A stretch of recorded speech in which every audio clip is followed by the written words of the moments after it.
H5N1 is the virus commonly known as bird flu. The virus has affected bird populations around the world, including thousands of chicken flocks in the US, which has led to a rise in egg prices. But bird flu is also increasingly infecting mammals. The number of mammal species with documented cases of bird flu has surged in the past 3 years, ever since the virus was first found in humans in the United States in April 2022. These species include wild animals like foxes, coyotes, and bears, but also domestic animals and livestock like cats and dairy cattle. Left unchecked, continued circulation and spillovers between species could further disrupt American agriculture and heighten the risk to humans. Influenza viruses evolve in unexpected ways. Every time that the virus infects a new species, it gives it additional opportunities to mutate or trade genetic information between strains that could make the virus more transmissible or lethal in humans. While the risk to the general public is low right now, the virus has infected 70 Americans and continues to disrupt agricultural production in poultry farms, in dairy cattle farms. Cases of reinfected herds and of detections of more serious mutations in seriously infected humans make us worried about our ability to follow how the virus is moving and changing. The Trump administration recently announced a $1 billion strategy to provide relief to poultry farmers, improve biosecurity on farms, and develop tests and therapies for livestock. Consistent real-time surveillance is needed to track how the virus is moving and changing and assure that we can stay ahead of the next evolving threat. Surveillance methods that we have in place, like the National Milk Testing Strategy, surveillance in emergency rooms, and case finding working directly with at-risk workers on farms have all proven to be effective. However, experts warn that federal workforce layoffs, research funding cuts, and public health communication freezes could disrupt the United States' ability to address the virus and prevent further outbreaks. This is not a short-term problem, and it takes sustained effort to ensure that we're continuing to track the virus and develop the countermeasures that may be needed in case it poses a risk to the broader human population. So I want to give all of the praise and glory to the Most High and the Son. Yahweh Bashmi Shai, Bashem Rakak, Wadash, and double honor to the apostles of the great millstone that have taught us this truth well, and to include the elder bishops of Connecticut through the Holy Spirit, and Yahweh Bashmi Shai Brakatham, to all of the brothers giving salutations to all of y'all, as we all hopefully believe that we are the elect.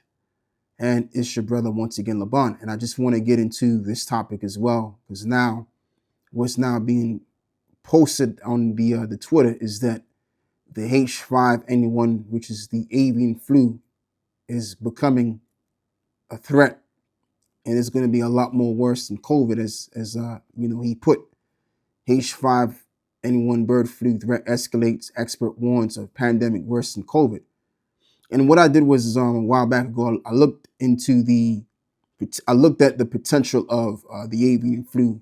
And the avian flu is nothing really to worry about at all. So now let's read into this over here. The head of France Institute Pasteur Respiratory Infection Center has issued a stark warning. H5N1 bird flu could spark a pandemic worse than the COVID if it mutates to spread between humans. The highly pathogenic virus has already jumped from birds to mammals, including sea lions, foxes, and most recently U.S. dairy cows, a major red flag in virology circles. Human cases remain extremely rare, but the growing number of infected mammal species suggests the virus is adapting, and evolution doesn't stop at cows. This is a virus that kills 50% of the people it affects. Experts have warned previously far deadlier than COVID, which had a fatality rate under 2%. So there you have it right there. And this was the video that was introed in the video. And it just goes back to one thing and one thing only, doesn't it? It goes back to Bible prophecy, which on the left hand of the Lord is going to bring this system down by way of bringing an evil in the city once again. Because 5 years ago was nothing more than a social experiment that was ran. And people were told to get the V's and stuff like that. And ever since then, people ain't never been the same since. People were persuaded and under the hopes that if they did this, then society can return back to normal. And they did what they were told. And now we look at the world now, and the world is not returned back to normal. All right. The world wasn't as live as it was since pre-COVID era. The world is actually dead now, and things have gotten a lot more slower economically to include.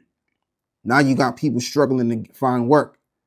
The dating scene has been contorted greatly. You know, it's not the same.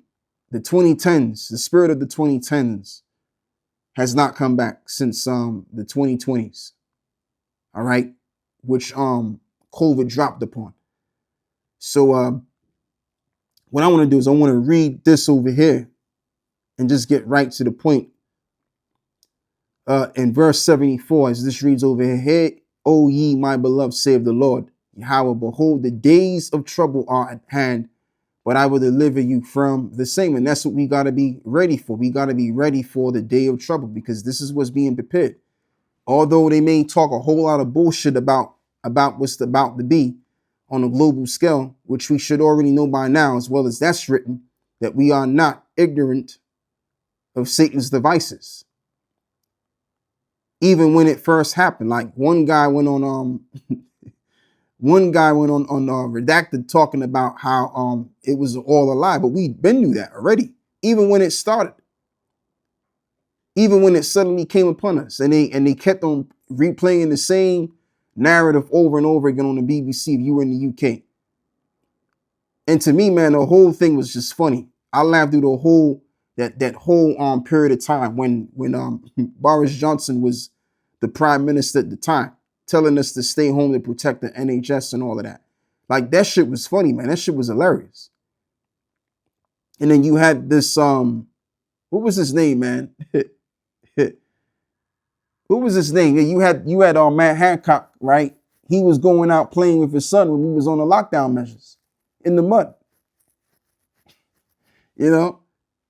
And I think there was a man on the train. He was sitting on the train, right? And some guy on the train came to him on the underground and cursed him out. And then you had this woman that was cleaning the train, told the man to leave him alone, to stop bothering him. That shit was funny.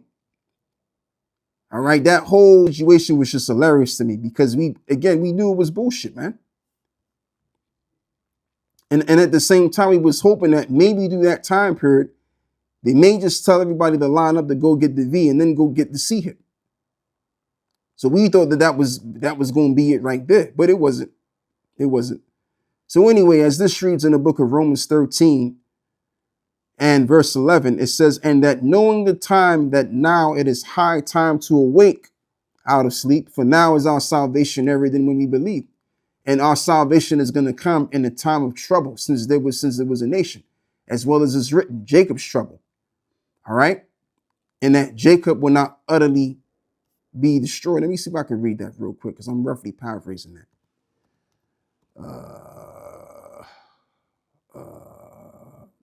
Yeah, it says, "But he shall be saved out of it," right? Let me see this.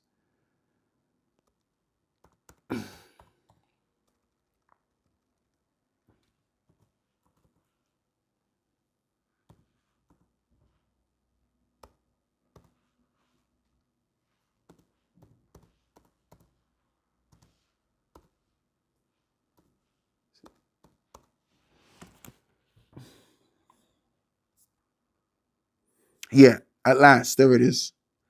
"At last, for that day is great, so that none is like it. It is even a time of Jacob's trouble, but he shall be saved out of it."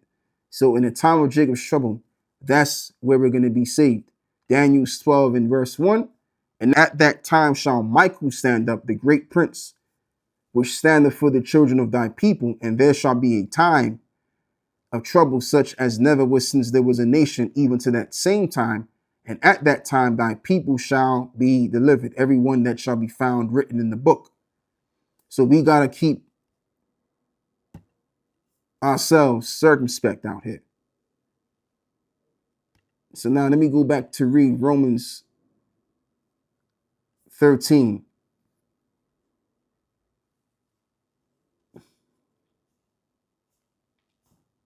And verse 11.